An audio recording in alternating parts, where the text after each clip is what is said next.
Hai teman-teman semua, apa kabar? Jumpa lagi di vlog kesehariannya Fitri Alisa. Happy New Year, selamat tahun baru ya bagi yang merayakannya. Dan semoga apa yang belum dicapai di tahun 2024 sebelumnya, semoga di tahun ini bisa tercapai, amin. Dan juga bagi teman-teman yang belum dimonetisasi atau yang masih ngejar jam tayang, semangat ya. Insya Allah teman-teman juga secepatnya juga bisa dimonetisasi channelnya, amin. Oke teman-teman semua, kali ini aku mau berbagi tips bagaimana caranya keuntungan dapat dan modal kita itu aman terkendali ya teman-teman.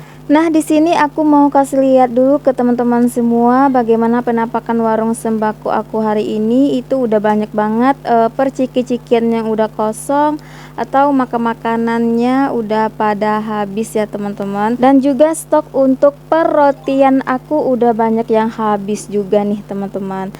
Kebetulan banget nih hari ini masuk Sales Mayora yang divisi minuman dan permian ya teman-teman. Tadi udah pas lihat ya stok mie wow spaghetti aku itu udah tinggal sedikit, dan kebetulan banget ya hari ini salesnya masuk, jadi aku order aja sekalian. Dan juga untuk mie gelas dan ada sabun Gentle Gen seperti itu teman-teman.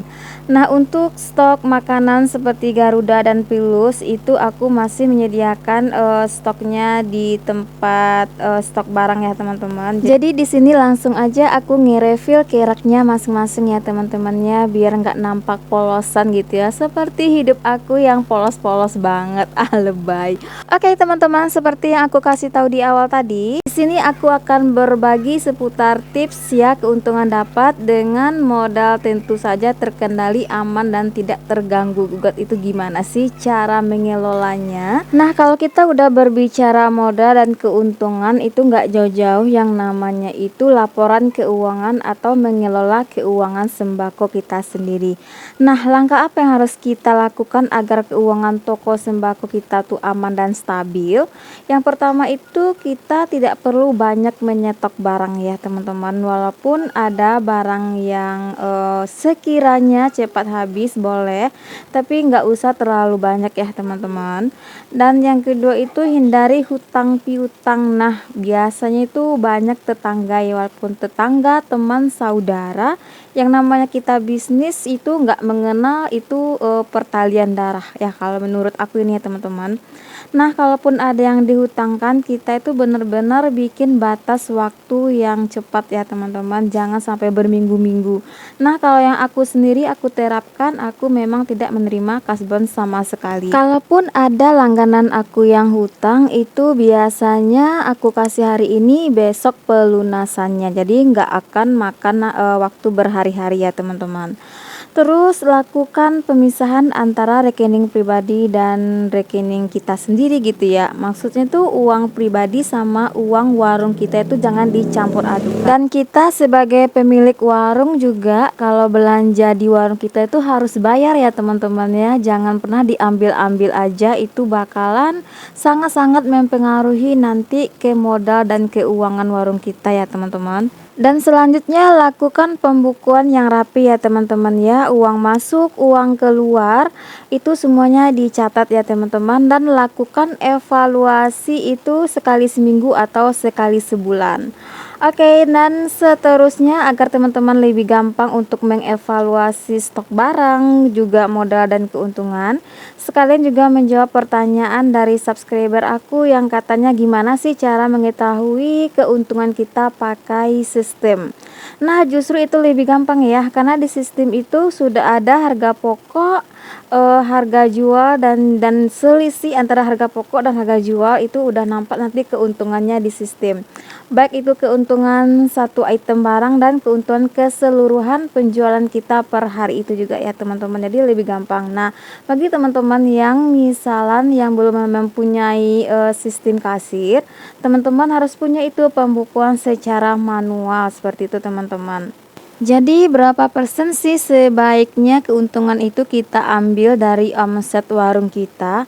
Kalau bisa kita nggak usah ambil 100% ya teman-teman, atau mungkin teman-teman bisa ambil 50% aja untuk keperluan pribadi, dan 50% itu bisa teman-teman alokasikan untuk tambahan modal lagi.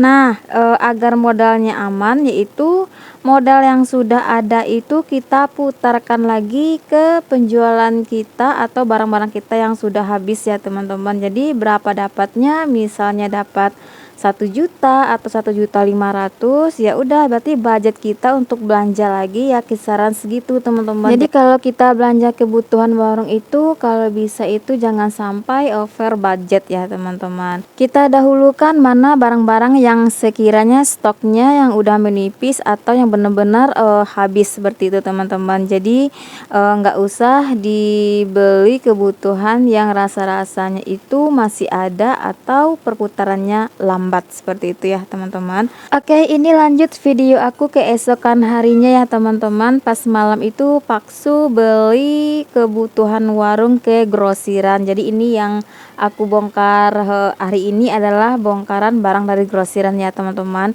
Ini total belanja aku nggak banyak sih, 500 ribuan, nggak nyampe gitu ya teman-teman.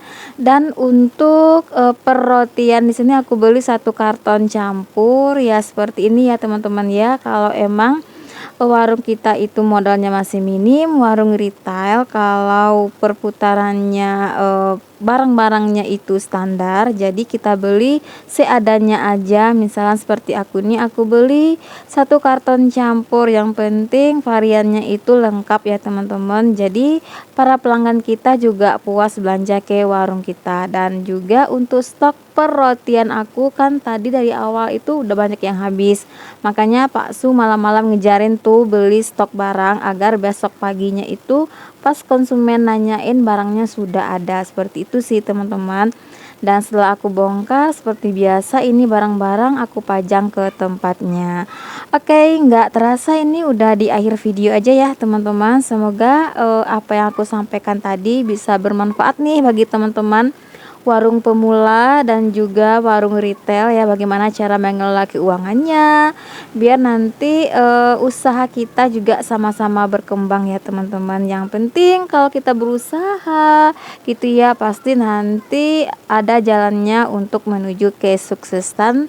Dan jangan lupa untuk tetap berdoa juga ya teman-teman. Dan ini aku kasih lihat ya belanja aku yang tadi itu totalnya 493.500. Itu udah termasuk rokok, ada Hamin 12,5 picis 5 bungkus ya, Hamin hitam dan juga refill, Samsu refill juga 3 bungkus. Oke, sampai di sini dulu video aku kali ini dan sampai jumpa di video aku berikutnya. Bye bye.